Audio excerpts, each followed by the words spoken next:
The Jews did not do 9/11. I want to make that very clear to everyone. Welcome to Jew Anon. Yeah, like that's a whole fucking. I don't understand that conspiracy. Like, why would we? Because there's Jews that died in 9/11. The financial district. That if I was working for a terrorist organization, which I'm not. Mm-hmm. Yeah, I want to make that very clear. Yeah, no, you're working for a counter-terrorist yeah, exactly. I'm working for the Mossad. I'm a sleeper agent.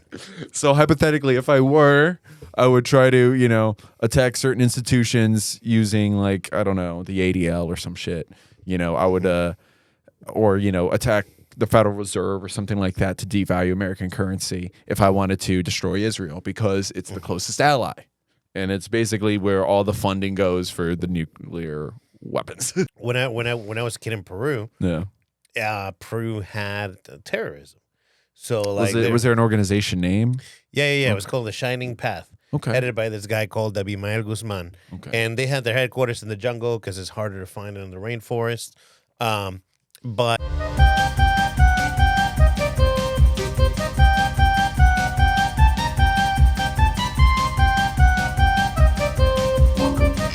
my old boss, who was super conservative, who basically celebrated January 6th, like July 4th.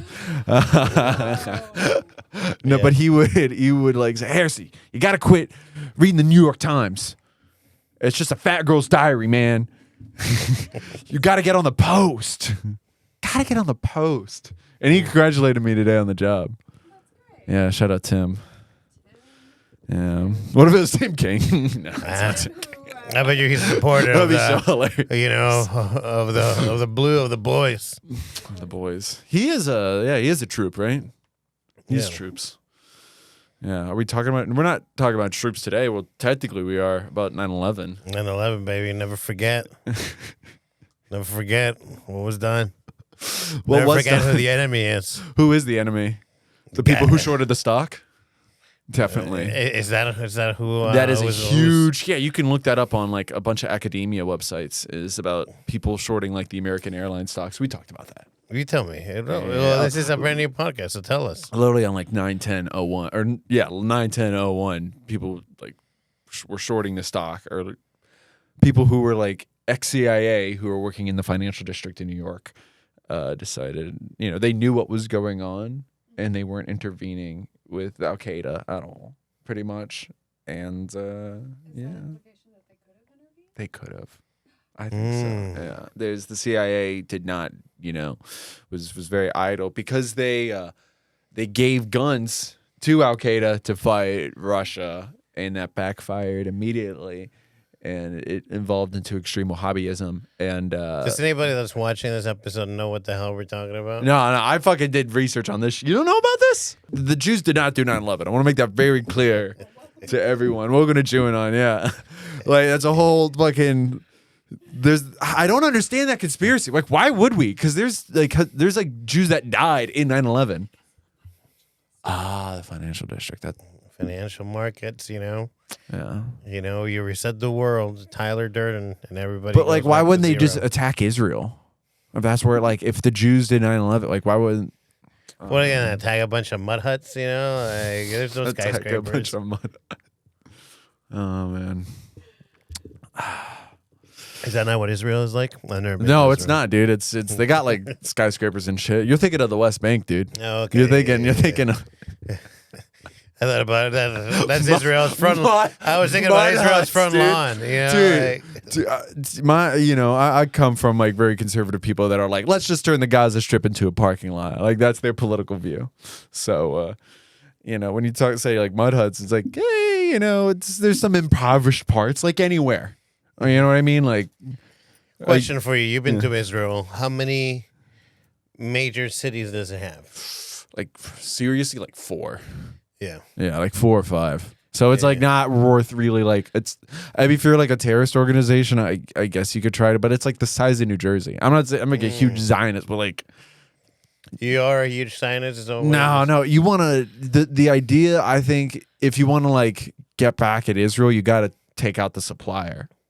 If I was working for a terrorist organization, which I'm not, Mm-hmm. Yeah, I want to make that very clear. Yeah, no, you're working for a counterterrorist. Yeah, exactly. I'm working for the Mossad. I'm a sleeper agent. So hypothetically, if I were, I would try to, attack certain institutions using like, I don't know, the ADL or some shit. I would, attack the Federal Reserve or something like that to devalue American currency if I wanted to destroy Israel because it's the closest ally. And it's basically where all the funding goes for the nuclear weapons. Do you think Israeli invented Bitcoin to destabilize the U.S. currency? I don't know anything about cryptocurrency, so I can't really add into that. Well, it's okay, because this episode's about 9/11, right? Good. Yeah, we're getting off topic here. And, why, what happened on 9/11? So, a couple of gentlemen, with some guns and a big plan. One guy in particular. Did they have guns? They didn't have. Didn't they? I don't know exactly. Actually, I haven't done that much research, but I knew who was behind it. Yeah, supposedly. Let's ask ChatGPT what happened on 9/11. Oh my God, we've ChatGPT'd the last 2 episodes, man. Let's see. It just says America got its due. That's what ChatGPT said. America got its due. Yeah, it said what happened on 9/11. No, never mind. It says on September 11th, series of coordinated terrorist attacks. Did they have guns? Let's see. Yeah, it's got to be. Oh yeah, the hijackers who carried out the 9/11 attacks did not use guns. What did they use? Instead, they used box-cutter knives and other handheld weapons to take control of the tour of the 4 commercial passenger airplanes that were hijacked. So they did not use guns. But if you remember, and actually you might not remember, where were you? I was 3 years old. Holy shit! Yeah. So I think I was my junior year of high school. Okay. In 9/11.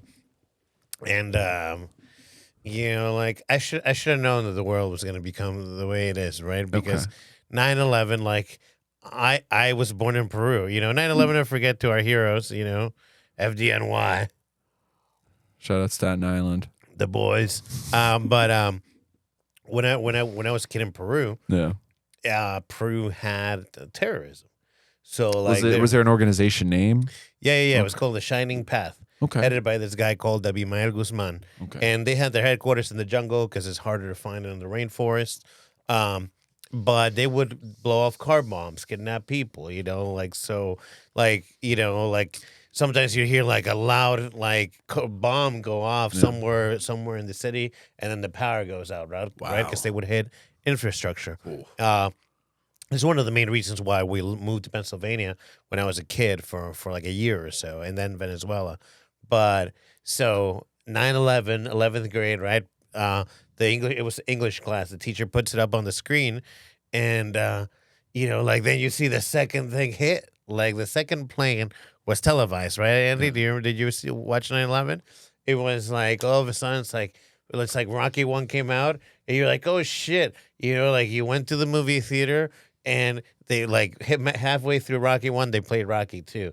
You're like, oh shit, I haven't even processed Rocky 1. I haven't even processed the first airplane, and there's a bunch of people in tears,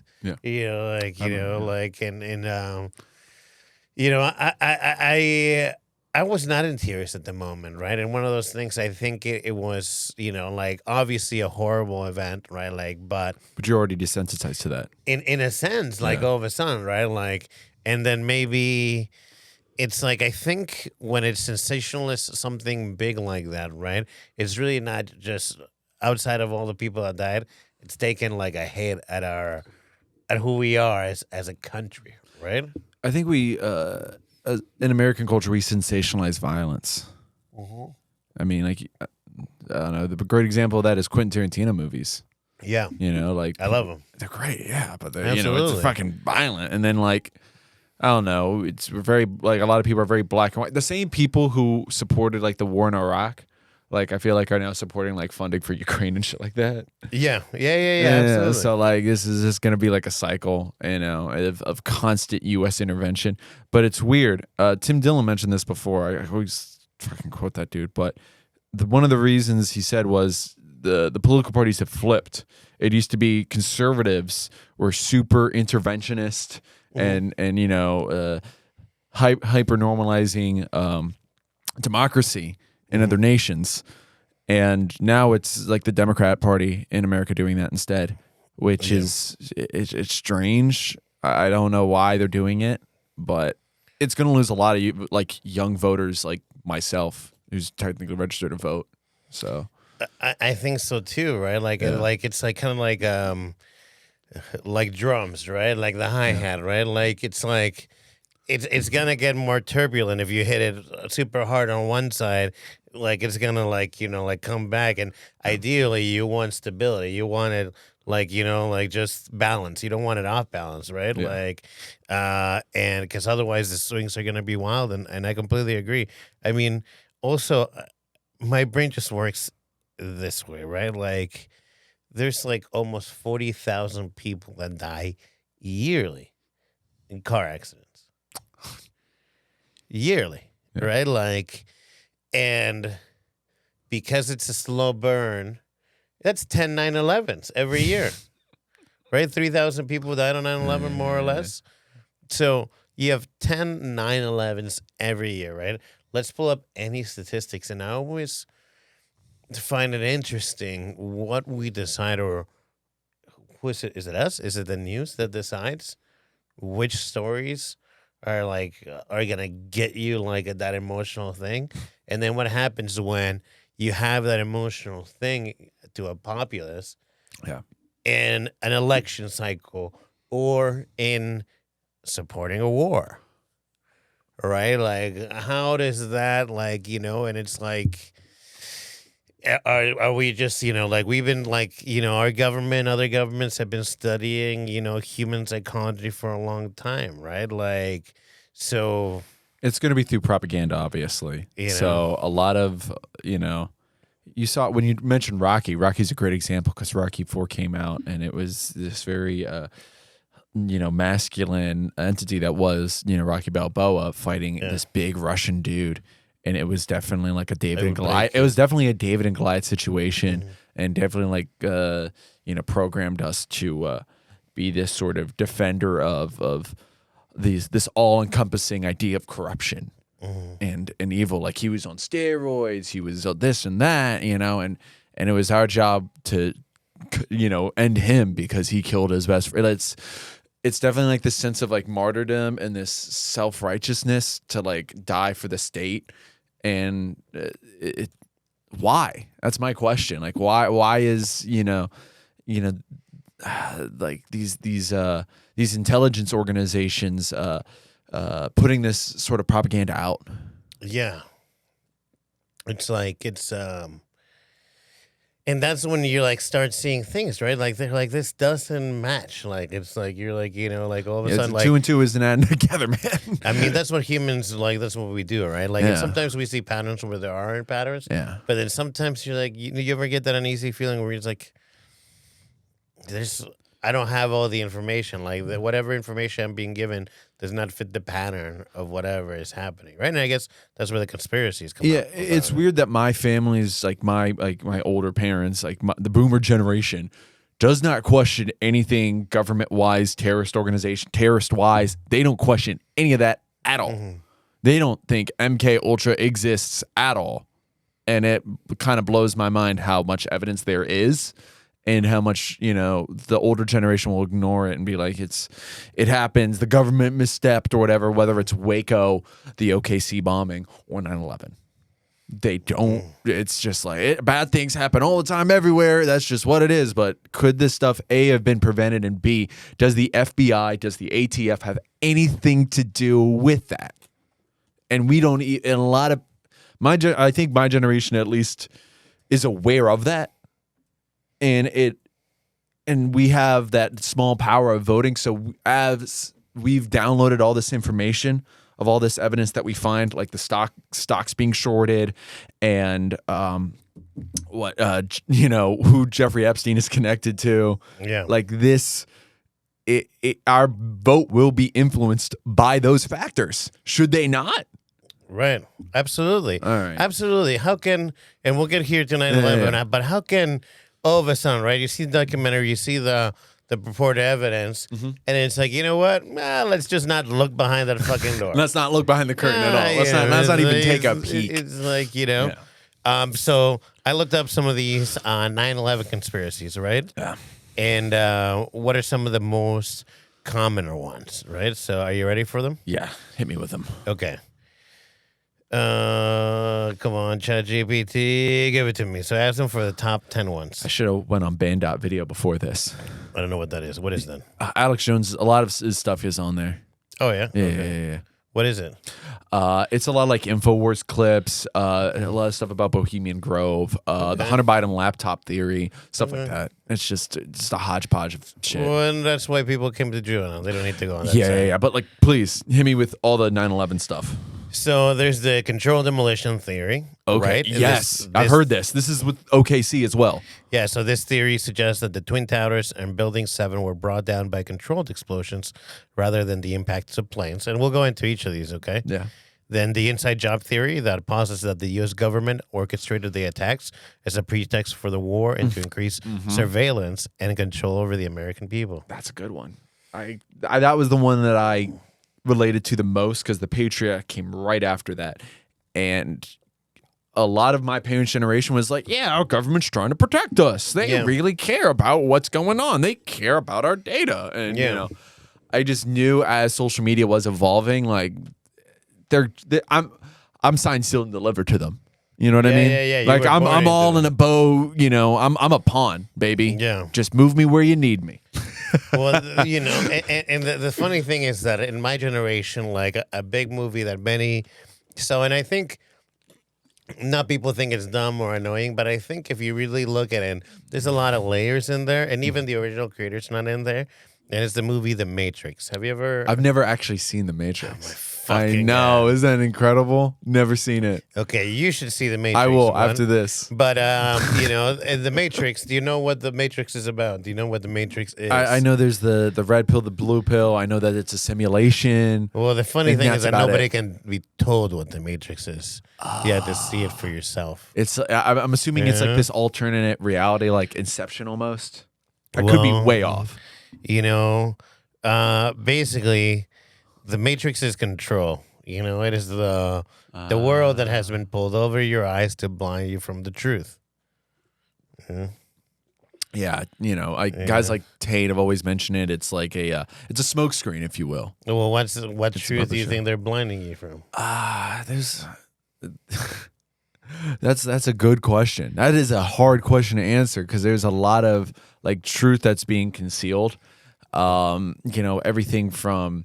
I think there's just a lot of like fake distractions. Well, I'll tell you what The Matrix says. It's like, you know, to blind you from the truth, and the truth is that you are a slave, Harrison. You know, probably. You know, as you know, as is everybody that you were born into contact. You know, but it's a prison that you can't even see, feel, or taste, or touch. It's a prison for your mind. Who is dictating those prisons? That's what I want to know. That's the Matrix. You know, the AI powered and directed entity or group of entities guiding humanity towards basically a subservient serf society with a few people at the top, you know, in control. You need to read this audiobook. It's The Great Reset. It's called COVID, The Great Reset by Klaus Schwab. And he talks about people living in pods and people being able to not afford to eat meat anymore to where they have to eat bugs. You've heard this, right? Well, it's and this is why I think, right, like it like if, and I always try to look at it through lens, right? If you align to, like, this is one question I always try to ask whenever, you know, I say fuck the news, right? But whenever you're consuming any news content, any media, yeah. Qui Bono, who benefits? And it's like, okay, well, if the goal is control, who benefits out of that? That might sound incredibly paranoid, but this is Jew Anon, like if the what goys control, is that what you said? Yeah. Wait, what'd you say? If what? the who controls? Qui Bono, Qui who Bono. benefits? It's Italian for who benefits. Oh, okay. Not Goi Bono. Oh, that's what I heard for a second. I was. Yeah. Well, Italians are goys, I guess. They are the worst kind. They ratted us out, dude. They, I don't know, Andy. You tell me you took that Hebrew class. I don't know anything about Judaism. You didn't know about the? Yeah, the Italians were like sided with Nazi Germany. You didn't know that? Nothing. But this is what I've seen, right? Like all of a sudden, I've seen literally. It's almost like. Have you seen the movie for Vendetta? No, you haven't. V for Vendetta? Yeah. Yeah, I've seen it. Okay, fine. November 5th, yeah. Perfect. This is what it feels like, right? It feels like seeing like that scene where he's like, when he tells the cop, "I'm giving you a story," right? Where you see things that are interrelated, and you see like this like. I knew that we were going to be at each other's throats gender-wise, and sex-wise. The moment that they were trying to shove feminism means equality, and you had to say it. Like, you had to say you were a feminist. I don't know if you remember these times. No, I do. Third wave feminism. That was definitely third wave feminism. I don't know if second wave was a bit different because I wasn't around that time, but third wave feminism hit me hard because I remember Gamergate. Yeah, and it went after white guys. It went after a lot of white guys. I think it was because the gaming community was mostly white guys at that point. It was mostly, white dudes saying things in game lobbies that you would never say in a corporate office. Yeah. And I believe in equality. And guess what? The word, it's called egalitarianism, right? But this is the argument that you'd always hear like 10 or so years ago, maybe a little longer. It's like, oh, yeah, you believe in equality? Yeah, I'm an egalitarian. It's like, well, then you're a feminist. Oh, no. Did you remember Pigeonhole, the constant pigeonholing. Right? Like, it's like, well, I believe, no. If you believe in equality, it means a feminist because, women have been kept under, like the patriarchy, right? That's when this words started like becoming mainstream. And, you're not for the patriarchy, right? So you're a feminist. It's a better word for it because it supports women. Except, and I posited this scenario a long time ago, years ago. Or it's okay. Let's follow the natural course of that progression. Would you consider like the OnlyFans and the pro sex work movement? Would you consider that like fourth wave feminism? I think that's hitting us hard. I think like most people are just hitting it's entertainment only, and let me get to that, right? But it was all of a sudden, right? Like if you follow that line down the road, I would say, well. Okay, let's say I agree with you that men are here and women are here, right? And that feminism means equality. Okay. Yeah, sure. Yeah. And no, that they've been kept down, right? Okay, yeah. And that we're trying to equalize things and, feminism. Yeah. Okay. Well, what happens in the scenario where the balance of power all of a sudden shifts? Yeah. And now women are in control of, the more powerful gender, sex, whatever you want to call it. This is not a gender, sex debate. Then is feminism still mean equality? Because now you have one group with power over another. So feminism is no longer a good descriptor of equality in that scenario, right? Like, so wouldn't using the right word, egalitarianism from the get-go? But guess what? Like it goes, once again, everybody gets pigeonholed for sensationalism, and it's a cause. It's like marketing. This is the sell. Yeah. It's like, hey, I want you this. Like, let's say there was a bomb inside this cup. Hey, this cup is beautiful. Like, you know what? This has some gold in it. Here, I'll sell it to you for $1. You're like, what a great deal. But guess what? That's only the reason that I gave you to sell it. My intent is not to make a profit off of that. That's just the marketing. The intent is for you to take the cut. You know what is interesting? I think with marketing now, with corporate marketing, it's going in a terrible route. And I think I saw something like I saw a reel the other day about like Anheuser-Busch like had a diversity hire for one of their first female like advertising execs, and that was the one that pushed the Dylan Mulvaney campaign. And I think she's taking a leave of absence now. Yeah. Oh. I mean, like, I wouldn't be surprised if they just straight up fired her. But I heard that they reverted course. I don't know much about it. Like, you didn't hear about that at all? No. What happened? So,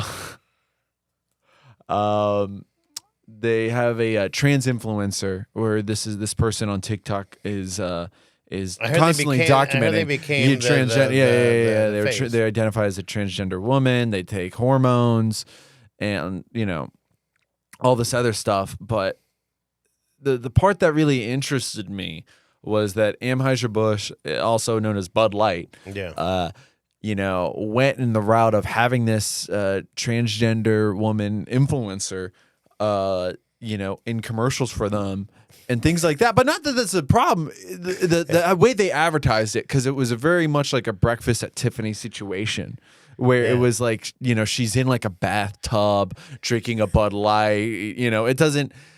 Bud Light is a very rugged, shitty beer. Well, the reason why I'm laughing is because I was just editing the last episode of Jew Anon, and you went on a tangent about it. Nike, get a fucking athlete. Yeah, Leah Thomas. So you're plugged into.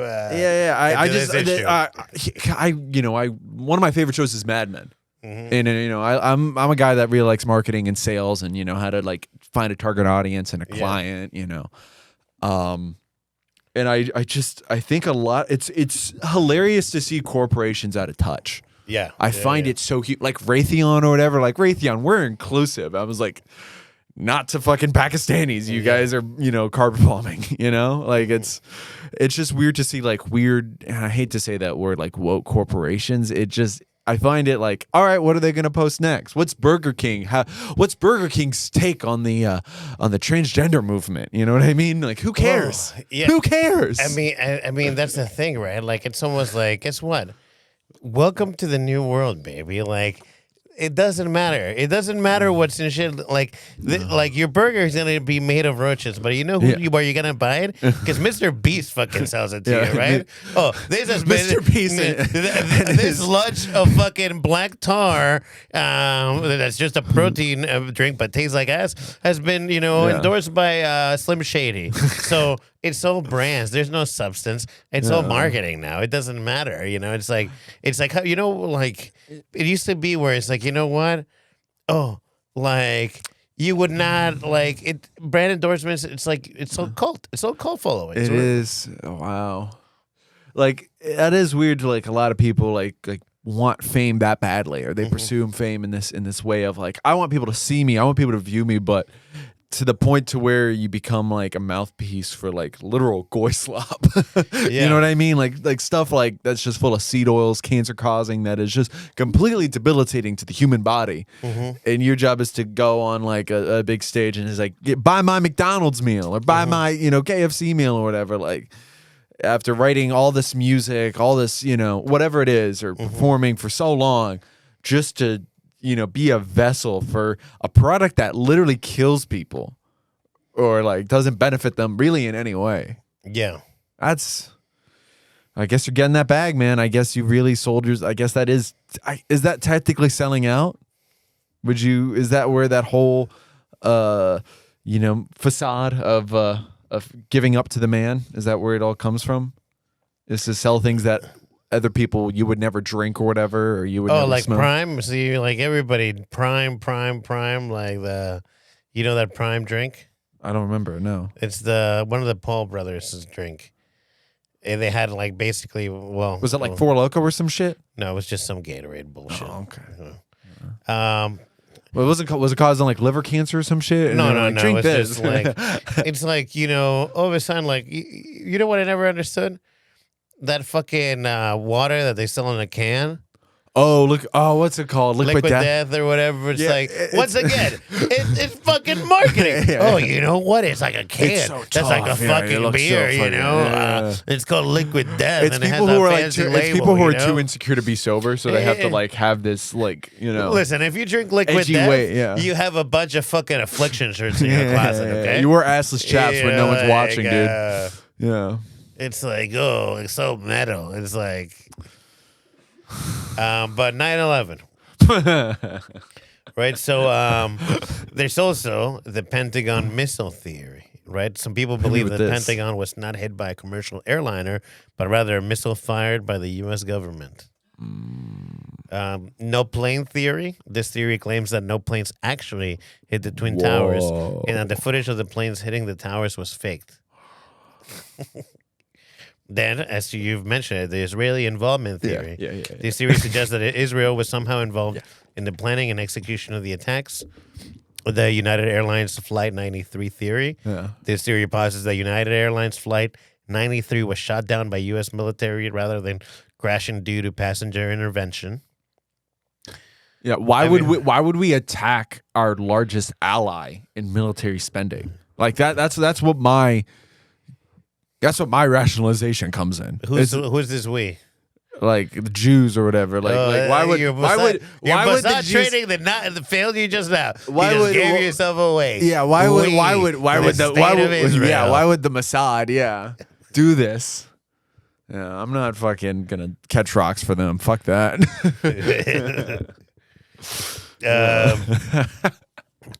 Then the remote and the United 93 theory people posted that how could people, I don't know if you saw the movie, but it's the fact that that's a plane that went down that never hit anything, right? Where yeah. It was like in Pennsylvania or whatever. Yeah, it was right outside your house. But that people, were calling on cell phones. Yeah. And people are like, how the fuck are you sending texts and making phone calls on an airplane?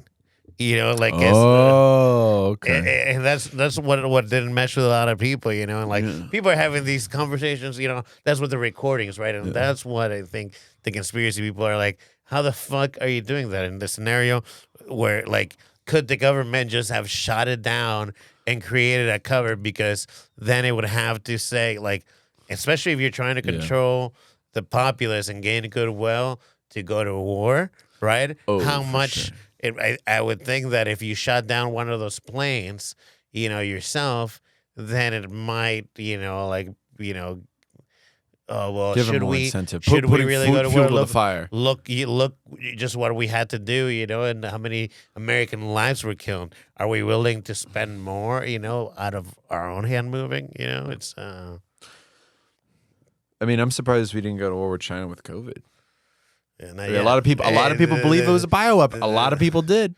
The day is night. How long was Saddam around before 9/11? He was around for a long time. Dude, I used to listen to audiobooks about his son, Uday. Yeah. Fucking psycho, dude. When anyone was like having like a party at his, like, you know, his father's estate, and people weren't like paying attention or talking to him, he would like take like an Uzi or like an AR-15 and start shooting it in the ceiling, and to be like, why is no woman dancing with me or whatever. It was like, it's like, it was very unhinged. I you know what? I could never be like a president's son or anything like that. I feel like that's a lot of pressure, man. But you also have to just not do crack. What, to be a dictator? No, to be a dictator, president's son, to be like a good world leader is like, don't be a pedophile or don't do crack. It's pretty low stakes for me, at least. Those are the two, you know. Wouldn't you agree? It's always back to the pedophiles.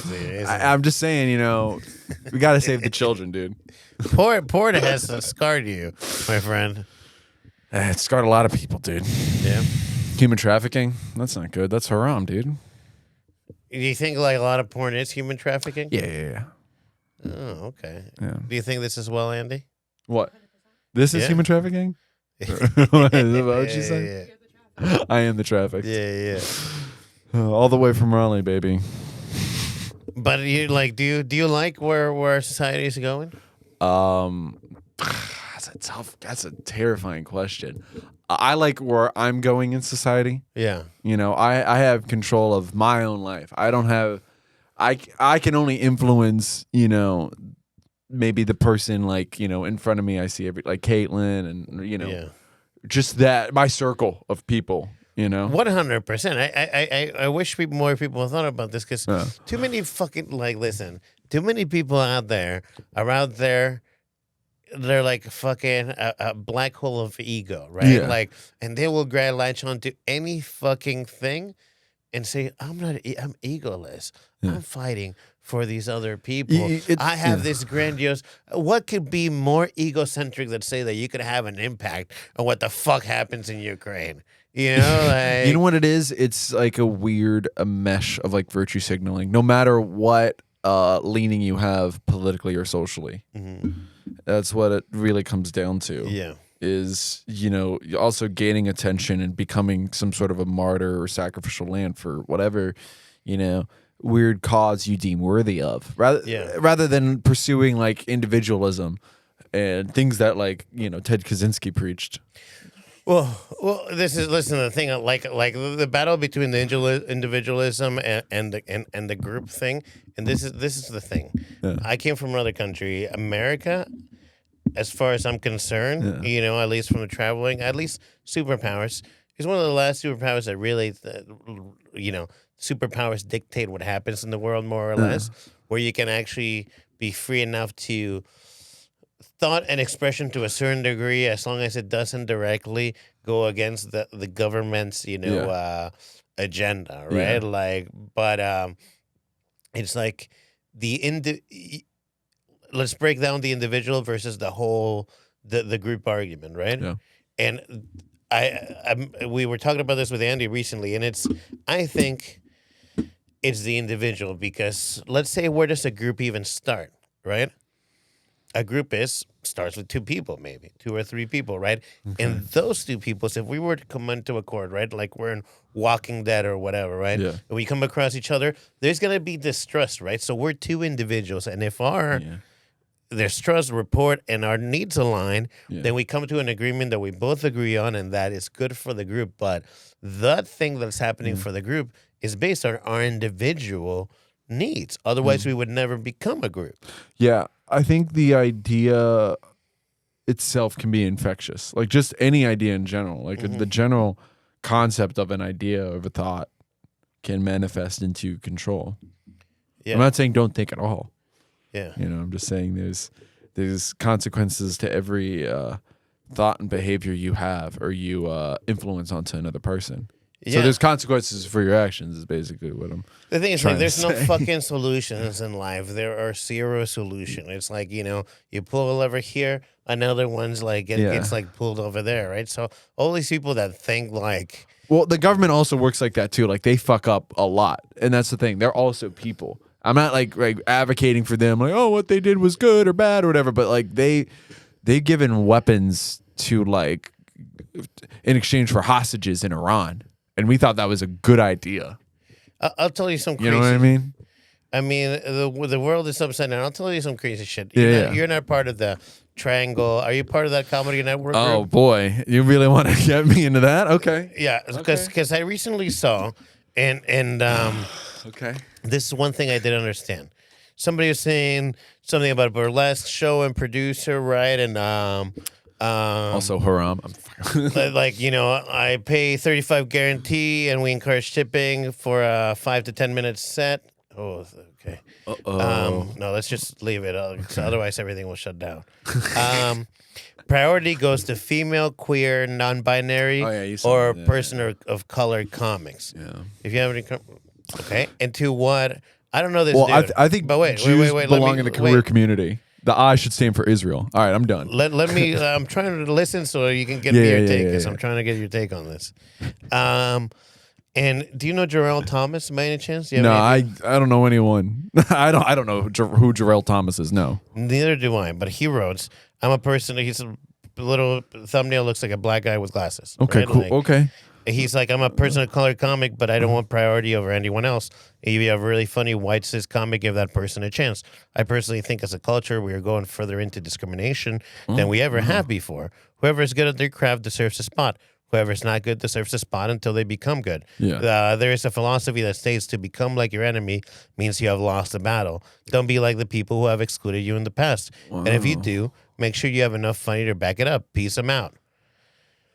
I thought I was like, oh, okay, this is cool, Yeah, you know, get like this dude in the pod, dude. It sounds like he can have coherent thoughts. Because I myself, I'm like, listen, you know, you got to play to your strengths, but what, you got to segment me because I'm a minority immigrant? Fuck you. You know, like, how the hell, like, you know, like, this is America, right? So, to which Corey Freeman, you know, fucking comedian that every time goes on stage, oh, my fucking therapy. It's like, pay for your fucking therapist, okay? Like, the fucking open mic, like, if you can't afford a therapist, like, open mic is not fucking it, all right? Oh, God. But, and the reason why, listen, Corey, you're more than welcome to come on our podcast and say your piece. But listen to this. What do you think about affirmative action? Listen to this shit. Okay. She says to him, wow, what a complete waste of a paragraph. Oh, That's the immediate reply. Oh, no. That's the immediate reply, right? In this post, everybody comes silencing to say, a powerful black voice. you know, in this post, everybody comes to like silently, you know, like so. Quotabis, who's not Quotes the man. afraid of like he's funny as shit. Yeah, he's a cool he's dude. like Jarrell 100. You're right. It's not like North Carolina's a big scene like L.A. or New York City. Give anybody a chance to who funny. Yeah. So then Corey once again replies to him, no. don't start all this again. This is not about y'all. Get therapy if uplifting other causes this reaction now.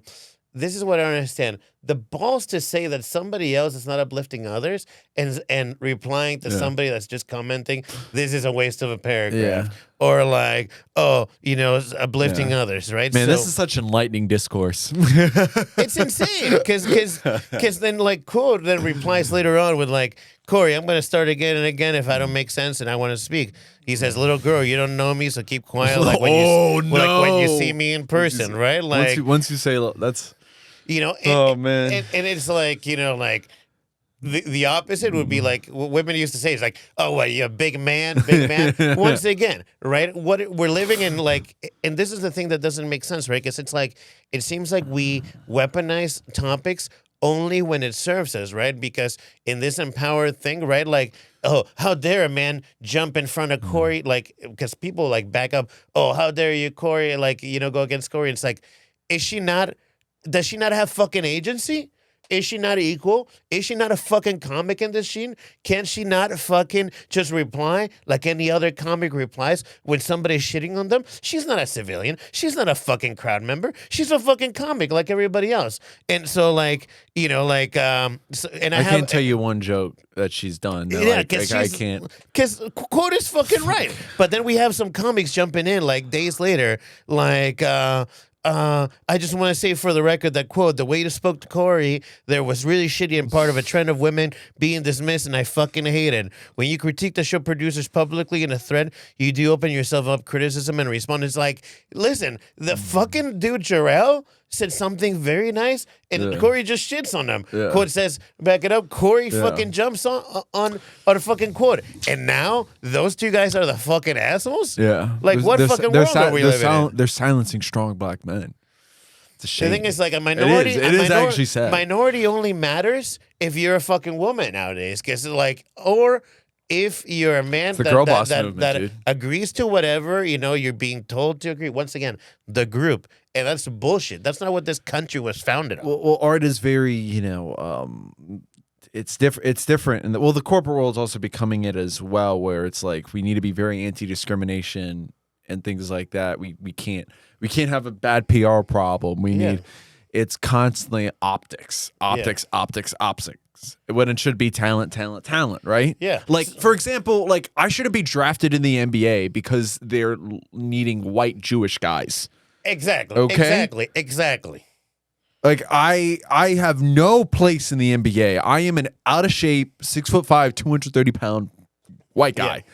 So like, you know, the 7-footer is going to get the job over me. Yeah. Because he's training day after day. But if I were to protest and be like, you don't let enough white Jews in the fucking NBA, how dare you? Like, that's not how it works, man. That's not how it works. And a lot of people, and this is what this is the issue. I think people get caught in the wake. A lot of people, I'm just trying to be a good person, you know, like, or whatever. And it's like, well, don't fucking try to be a good person and just try to be yourself. Because I think a lot of like people end up trying to be a good person, and some people are doing it for power. Be good to yourself before you can be good to others. That's another thing too. Sometimes it's a power grab, and for example, right, because I think the right intent is there. For example, the Minority Report that I commented on, right? Oh shit, yeah, that was actually a fun show.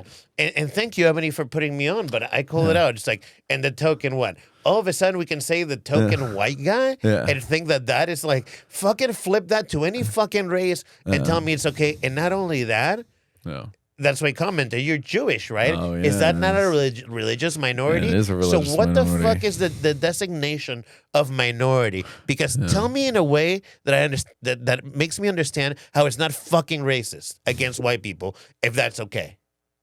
Tell me how your little definition of however you're not really like, you know, all of a sudden, right? Like I came to this fucking country as an immigrant and all of a sudden, oh, why? Because I don't have the right ideas. Sorry, I like, you know, like I had to take a test to become a fucking American, okay? And you're gonna tell me that I like, you know, like all of a sudden that, oh, you know, like Andy, I think I should replace Tucker.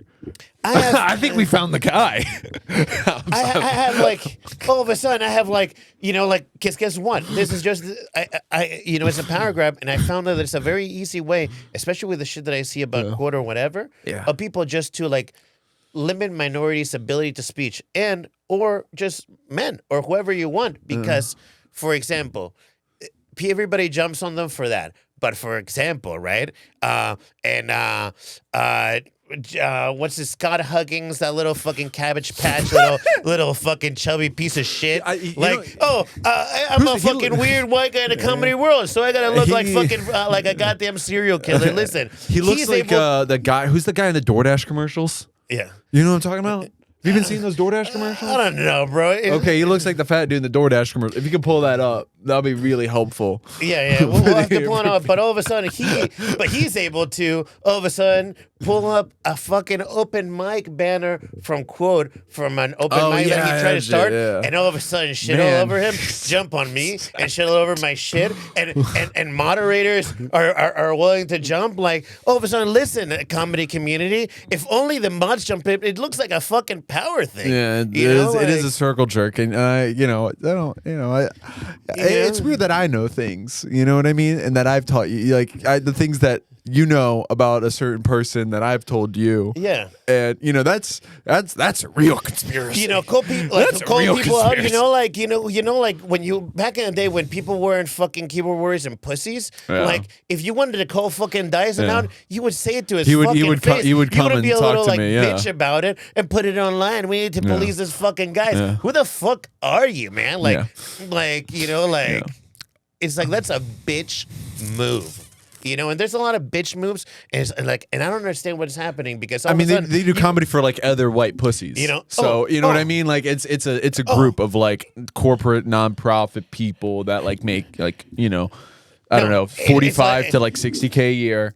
Yeah, it's like a white guy saying, like, oh, you know, listen, it is. Listen, am I wrong? Listen, Andy? I'm representing the FDNY, so everything that you're saying is offending fucking firefighters anywhere, and I gotta uphold their fucking arms. Like, fuck you. You're not a fucking firefighter. You're just trying to fucking seem important and fucking special, and you have nothing special about you. So you're gonna latch onto whatever fucking cause that gives you a fucking personality. Sorry, baby, you can't fucking dance. Okay. This is intense. I was on here to talk about 9/11. Guess what? Guess what's replacing Jew Anon? It's called Realities of Suggestion with Arturo Lorenzo, baby. Like 9/11, dude. Oh my gosh. No, I'm glad that though we're finally. I thought you were quitting comedy. No, I'm not quitting comedy. This is the end of Jew Anon. I want to make this very clear. You were quitting comedy when you were moving. I hope not. I hope not to quit. Okay. You know, because I'm going into sales. I'm going to a corporate job, and you know, I don't think any of the stuff that I've really said will put me in a hole. But if I'm funny enough, it will. I hear you. You know what I mean? Well, book his show, even if you don't like me. Book exactly. Him for your Appreciate show. it, man. Yeah, It's just, it's that whole fucking chess game of like, oh. You know, I love this bit about whatever. You know, I have to kiss a Jordan Huggins ass to get on a Good Night show, or I have to kiss whoever's ass to do whatever. It's not even a talent thing. It's like most art or most things, it's like, you know, who you know. Yeah, it's right. It doesn't even. It's not even the audience at this point because I feel like I've held my own in front of an audience, but that shit does not matter. That guy has to like me, or that person has to like me. Yeah, if you want to fit through a narrow door, right? But guess what, right? Like, you can do your own thing. You can, like, pursue your job, your career, do what you're good at, and make some money. Yeah, exactly. And then start, you know, like, put on your own show, right? Yeah, like, start your own yeah. podcast. I mean, that's literally what we did here, you know? Like, because nobody can stop you from making art now, but if you got to suck a dick and think that's the only way, that's not the only way. That can't be. I mean, the industry in terms of, like Good Nights and all that other helium and all that other shit, like I don't even think they know who the fuck I am. Yeah. So it's not like I have to be like, hi, do you remember me? Like, no, I'm not. They'll reach out to me at this point. Like, I don't.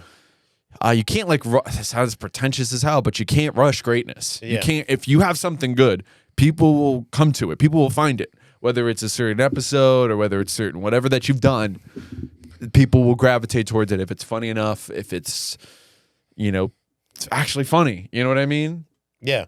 No, it's actually profound.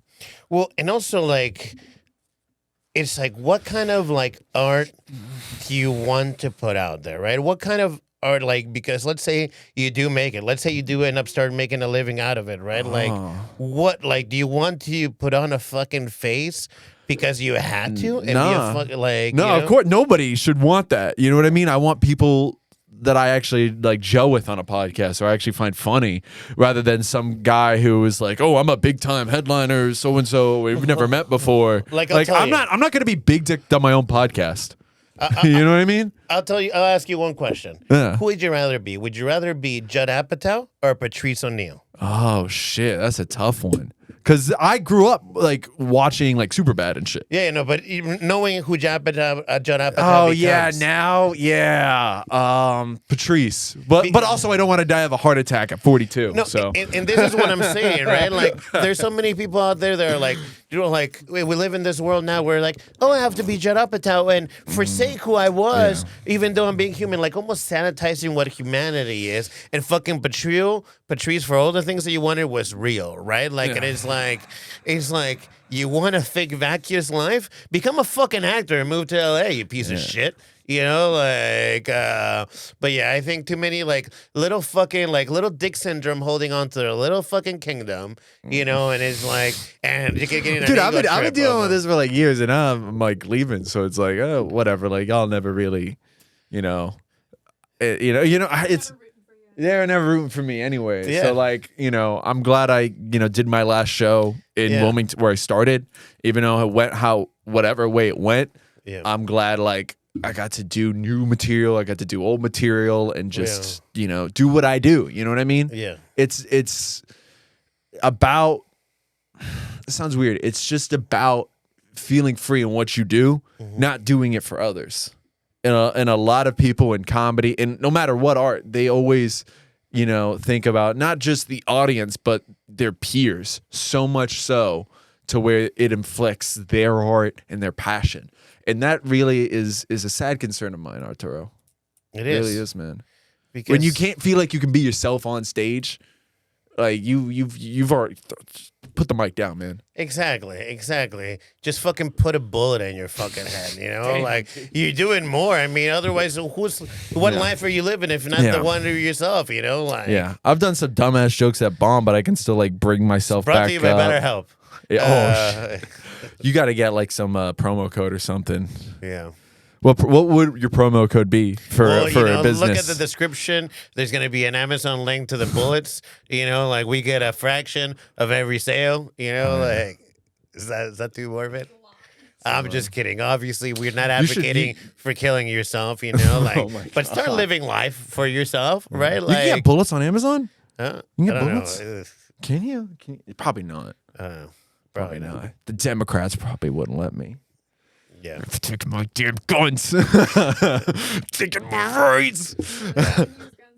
Sorry, I went off on a little rant there. You know what's weird? Like that my mom, this is weird. I told you this before, that my mom's conservative and my dad's real. I kind of want that. I mean, it's usually the other way around. Like the dad's conservative in the household, and the mom is, very progressive and things like that. It's, I hope I don't want to be like a liberal dad. Does that make sense? Like if I'm 50, I better fucking, have my pants up to here. You know what I mean? Yeah. You know what I mean? Like I better be a King of the Hill character by the time I'm 52. My mom always raised us with the saying that she's like, I'm raising you to have the weapons that you're going to need in life so you can succeed in life, right? Because, like, for example, too many rich people raise their kids to be a rich person. Yeah. And it's like, if they stay rich, The great. nepotism, but dude. if they ever are not rich, they're not going to have the skills necessary to go through life. We were talking about this with Andy earlier, right? Like, if you're rich, your kid can act like an asshole because he's got money. Try to get ahead in life acting like an asshole as a poor person. Yeah. You're not going to be and able most to. rich kids that grow up rich and have that, like, entitled lifestyle, like, they're probably not going to procreate, which is, I guess, probably for the best, but it's also kind of sad and concerning to me because, there's so much joy outside of just caring for yourself and benefiting for yourself and seeing yourself as this, narcissistic, egotistic vessel for, very hack, self-absorbed art rather than like getting people involved and, sharing something you find humorous. Because, dude, I've had guys hate on Jew Anon when I first started it. Yeah. And these are guys that I would never sit in a conversation for more than 5 minutes. Guys who, I'm not saying stand for everything I'm against, but like guys who date. This sounds so shitty, man, but if your girl does OnlyFans, like you lost. You lost. You failed at life. Every other guy sees what you see on a daily basis on their computer screen. You failed. They're cucks, basically, is what you're saying. You lost. You had kind of one goal, to procreate, to have a family, but everyone can see those parts that are for procreation. Even though you think they're so hot, so fun. Like, Harrison, how dare you be so heteronormative? Huh? Not everybody's here to procreate except every other fucking species on this planet. Yeah. And that's your legacy. Showing shaft or showing hole or showing nips. That's it. I'm glad we became friends, man. You're gonna have to come visit. It's so fun doing this with you, buddy. Likewise. The same with you, Andy. Oh man.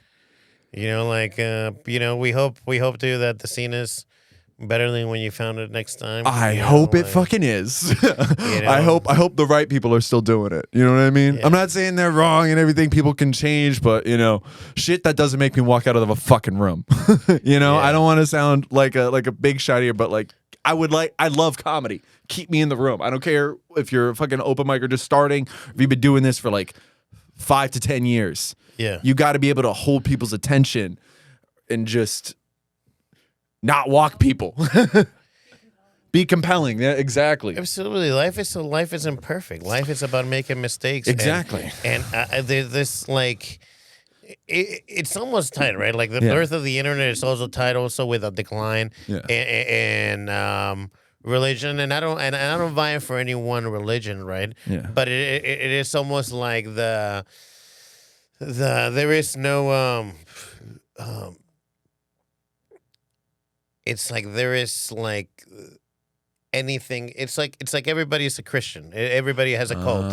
Everybody has their own cult, and everybody's cult calls their own thing the truth.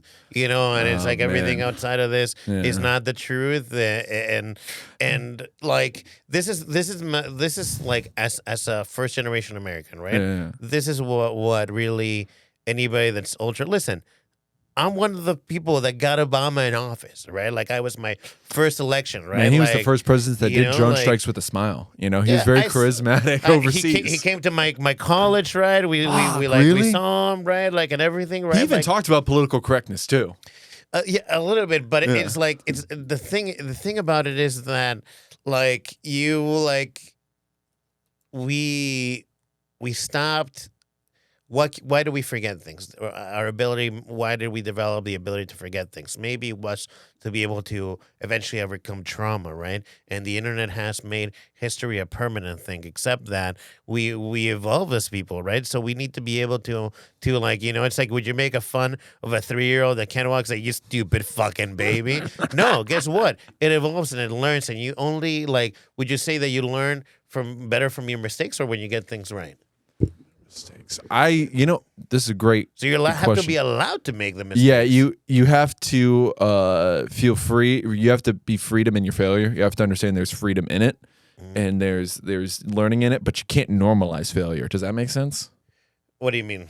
Like, you can't like always be comfortable like missing the layup. You know what I mean? Yeah, it's a layup. It's off the top of the square. Exactly. Like you can't just enjoy. Yeah, you can't constantly phone in life.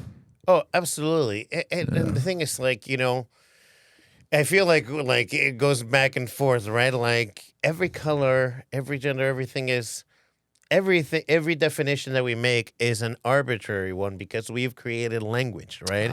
So it's almost these people trying to it's redefine what you say language. and how you say it and all that other shit. Yeah. People redefining language to fit reality. It's like the language is arbitrary. It's like almost like, is there a distribution of, is there a distribution of, let's say the sexes, right? There's going to be intersex, right? But where are the distributions of probability lie?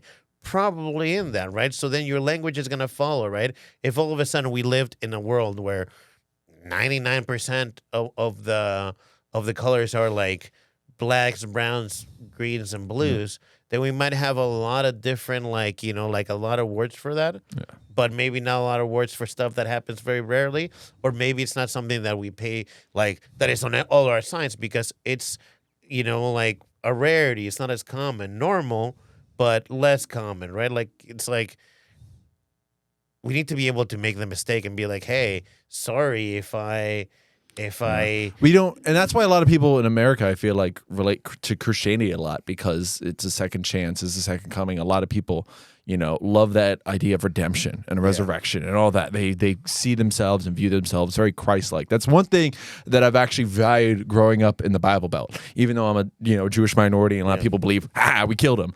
Hold on. The Jews, the Roman Jews, did they like kill? Yeah, they believe in rats or whatever. They, hey, Jesus is this. There's this guy that's walking on water and so they're saying he's the son of God. I think he got a, Yeah. But I don't really, I'd like to focus on the good parts of Judaism. How would the Jews react if Jesus came back today and there was a guy that said, I think a lot of the son of God? I think people would convert or whatever. I think a lot of people would be like, oh, my bad, dude. Sorry we killed you. Sorry we ratted you out. And then, convert or whatever. Or what if Andrew Tate said, hey, by the way, I am the son of God. I am the... If Andrew Tate was Jesus? Yeah. That would be kind of terrifying because this guy also pimped out women for sex work. But also, hey, Jesus was really big into prostitutes. Like, he was friends with a lot of them, and I know he didn't pimp them out exactly. It was a reach for a joke. It was very, yeah. How long have we been going, baby? Yeah. He's a very polarizing figure, and he's kind of going off the grid now because I think they fucked with him a lot in prison.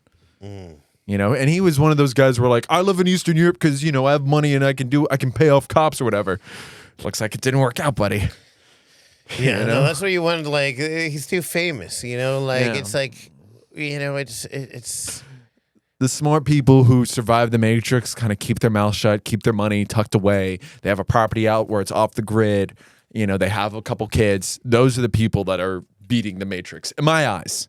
You know what I mean? The thing is, they have a fruitful life. They're not constantly sucked into the algorithm. You said it earlier, right? Like, you're only able to impact really the people around you. That's really all that matters for your quality of life. Exactly. And there's all this ego of too many people that are like, are fighting for a cause greater than their own. It's like, listen, motherfucker, like, how can you fight for a cause without perspective? I'd argue, like, the people on the right that don't understand the needs of people in cities, right? And the people in cities that don't realize, like, living in a city almost makes you not able, or makes it very difficult to sustain yourself. So you have to be plugged into the system.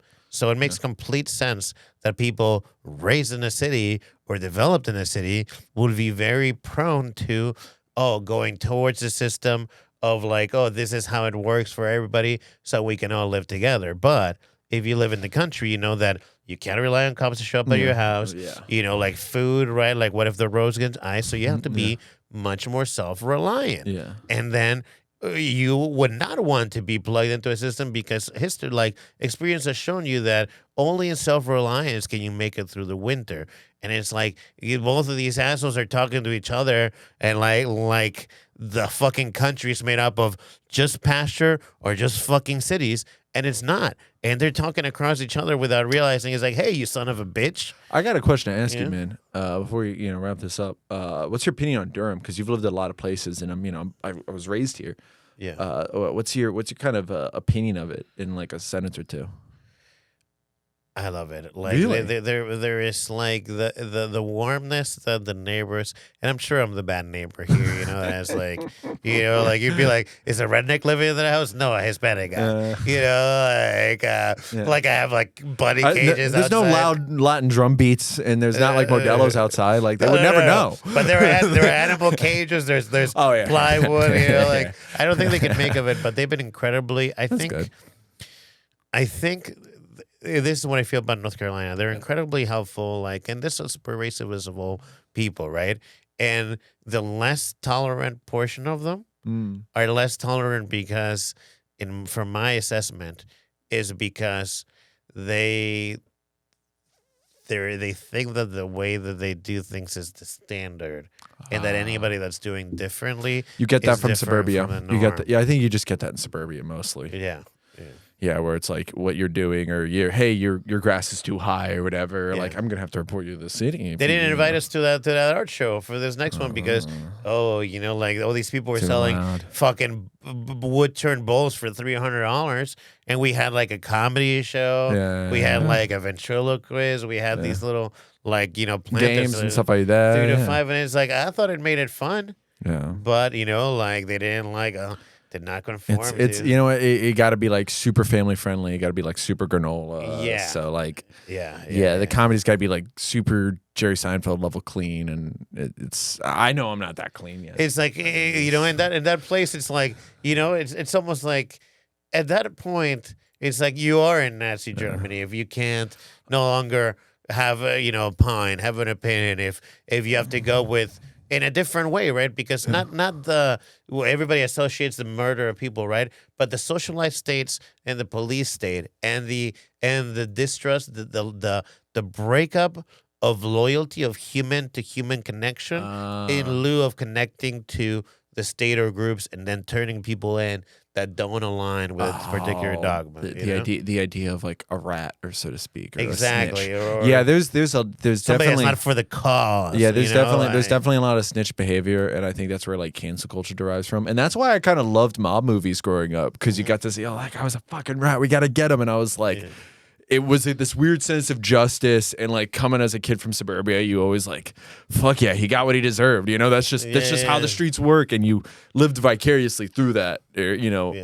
As a kid of my upbringing, very middle class, wanting to see a Tony Soprano level person.